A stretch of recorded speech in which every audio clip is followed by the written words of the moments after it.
구상일 변호사님 뭐 재판 항상 뭐 참석하시니까요. 선고를 이렇게 비공개로 하는 경우는 전례가 없다고 하던데 이게 어떤가요? 비공개의 개념에 대해서 먼저 좀 이해가 필요할 것 같아요. 법원조직법하고 헌법에, 그러니까 헌법이 우선 상위법이고 법원조직법에 그 법원의 재판은 공개로 하는데 단 이제 심리는 비공개로 할 수 있다는 단서 조항이 있습니다. 그럼 그때 비공개의 의미는 뭐냐 하면 방청객이 없다라는 의미가 아니라 피고인, 피고인이 어떤 반론권을 행사할 수 있고 또 이 절차의 위반을 지적할 수 있고 하는 그런 기회들이 있지 않습니까? 그런 것들을 박탈하는 그런 비공개 재판의 문제를 지적하는 거거든요. 그러면 이제 판결을 비공개로 했다라고 지금 계속 기사가 나가고 있는데 사실은 법정의 질서 유지권을 재판장이 아주 넓게 행사할 수가 있어요. 그래서 판결을 할 때 검사도 앉아 있고 변호인도 앉아 있고 피고인도 앉아 있고 이런 상태에서 질서 유지를 위해서 나머지 그 방청객들은 나가달라 이렇게 하는 것은 가능하거든요. 근데 그게 비공개 재판이냐 이렇게 볼 때는 법적인 뭐 분명히 저는 쟁점이 될 것 같긴 해요. 그러니까 비공개 재판이라고 볼 수 있느냐라는 것 자체로. 근데 질서 유지권을 발동을 해서 이 사건과 직접 관계없는 사람은 나가주세요. 이렇게 했다면 그거는 합법적인 권한을 행사하신 거죠. 재판장께서. 그러면 그런 배려를 한 것이 특혜냐 아니냐인데 이게 참 어렵죠. 이게 모든 재판은 케이스 바이 케이스여서 이 재판에 선고를 함에 있어서 이 재판과 관계없는 사람들은 나가주세요라고 하는 것을 특혜라고 볼 것이냐. 참 저도 어렵습니다. 그런데 이 특혜 논란이 일 수밖에 없는 이유가 법원의 해명이 석연치가 않다는 이야기가 많아요. 그렇습니다. 그러니까 지역사회에 널리 알려진 사람이기 때문에 맞습니다. 덜 창피하게 하려고 약간의 측은함이 작용했다. 뭐 이런 해명을 내놨거든요. 제주지방법원은 도민사회에서 익히 알고 있는 변호사인데 다른 피고인들과 나란히 세우는 것은 아니라고 판단했다며 선고 상황만이라도 덜 창피를 사게 하자는 측은함도 있었다고 해명했습니다. 다만 해당 변호사가 따로 요청하지는 않았고 재판장의 재량이었다며 앞으로 재발 방지를 위해 노력하겠다는 입장을 밝혔습니다. 고재희 기자님은 어떻게 생각하시나요?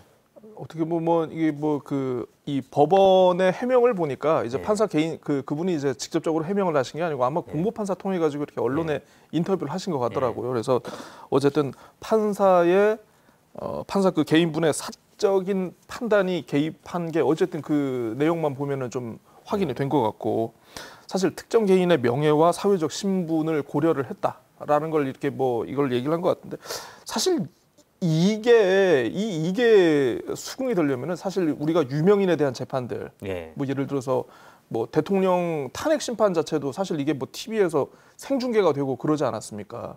사실 이제 판결 그러니까 어떤 이 법정에서 이 그 재판 자체를 공개하는 것 자체가 어떻게 보면 우리가 비밀주의 과거 이제 뭐 전제주의 체제에서 했었던 비밀주의에 대항하는 어떻게 보면 시민적 권리로 이렇게 좀 행사하는 것으로 지금 알고 있는데 뭐 물론 이제 뭐 여러 가지 이유가 있을 수는 있겠습니다만 과연 이게 그러면 비공개로 할 수 있는 그 정도의 사안인가에 대해서는 아마 많은 분들이 아마 지금 납득을 못 하시는 것 같더라고요.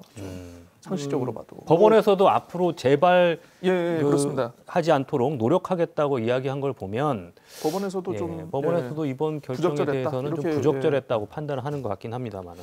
법조의 대부분의 시각은 부적절하다고 보고 있을 거라고 저 생각합니다. 저 역시 원래 그 판결을 무조건 공개하게 한 이유는 그 판결이 최종적인 이 재판의 결과 아니겠어요? 그러니까 재판이 정상적으로 진행됐는지를 우리 이 국민들이 그걸 이렇게 바라볼 수 있도록 하기 위해서 한 것이거든요. 그러면 선고하는 거를 그런 비공개로 했다라고 하는 것이 바람직하지 않다는 것은 그 판결을 공개하기로 한 그 원칙하고도 안 맞다는 걸 알 수 있습니다. 그렇죠. 그러니까 특정인의 뭐 어떠한 점들을 고려해줬다는 것도 사실은 특혜이지가 되는 것이죠. 그런 의미에서. 이와는 별도로 지금 제주지검에서 해당 변호사에 대해서 징계 개시를 신청했다고 하던데 이건 어떤 절차인지 좀 간략하게 설명해 주시죠. 우리나라에는 대한변호사협회가 변호사에 대한 징계를 이렇게 하도록 돼 있어요. 그리고 그 징계를 개시함에 있어서는 각 지방의 이제 변호사협회 협회장이나 또는 대한변호사협회장이 징계 개시 절차를 이제 진행을 하는데 그런 징계 개시 절차를 진행해 달라고 검찰청의 검사장이나 이런 이 각 기관이 있거든요. 거기에서 요청을 할 수가 있습니다. 그걸 이제 했다는 그 보도인 것 같습니다. 이번에 그 기소된 사기 기소돼서 혐의 이제 사건에 선고가 대해서. 난. 예. 그럼 어떤 불이익을 받게 되나요?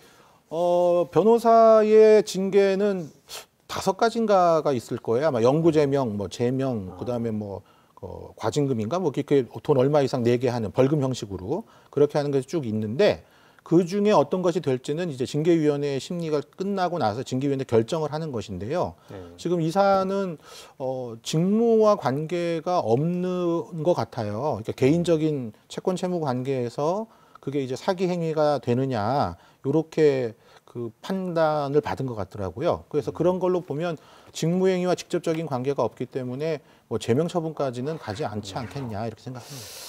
물론 뭐 돌발적인 사안이라고도 볼 수 있고 해프닝이라도 볼 수 있겠습니다만은 그동안 법원의 그 뭐 재판 과정에 그렇죠. 대해서 판사들의 그 진행하는 부분에 대해서도 논란이 가끔 있어 왔거든요.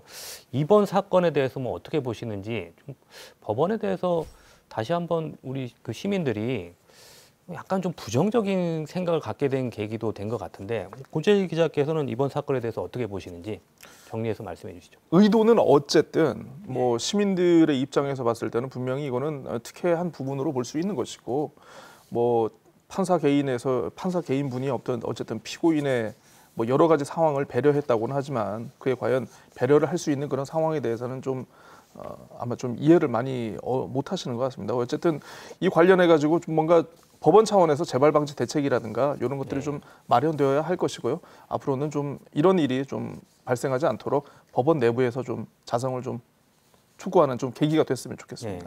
부산의 변호사님 앞으로 뭐 재판도 가셔야 되지만 소신껏 말씀해 주시죠. 예. 아니 뭐 당연히 이런 얘기는 다시 나와서는 안 되죠. 그리고 특정인의 명예가 중요하다는 것은 일반적으로 다 알지만 판결을 공개하기로 한 우리 사회의 합의도 그만큼 중요하지 않겠습니까? 그렇죠. 그런 측면에서 뭐 다른 사안에서는 이러한 지금 요번에 발생했던 그런 사유로 비공개 법률적인 의미의 비공개가 아니라 비공개로 판결하는 일이 없기를 바랍니다.